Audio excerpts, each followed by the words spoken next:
اور نصیحت تو عقل مند ہی قبول کرتے ہیں۔ اے پروردگار، جب تو نے ہمیں ہدایت بخشی ہے تو اس کے بعد ہمارے دلوں میں کجی نہ پیدا کر دیجو، اور ہمیں اپنے ہاتھ سے رحمت عطا فرما، تو بڑا عطا فرمانے والا ہے۔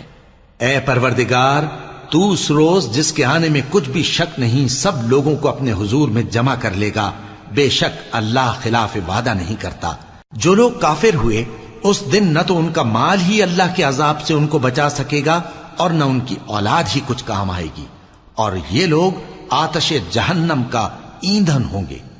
ان کا حال بھی فرعونیوں اور ان سے پہلے لوگوں کا سا ہوگا جنہوں نے ہماری آیتوں کی تکذیب کی تھی، تو اللہ نے ان کو ان کے گناہوں کے سبب عذاب میں پکڑ لیا تھا، اور اللہ سخت عذاب کرنے والا ہے۔ اے پیغمبر، کافروں سے کہہ دو کہ تم دنیا میں بھی عنقریب مغلوب ہو جاؤ گے اور آخرت میں جہنم کی طرف اکٹھا کیے جاؤ گے،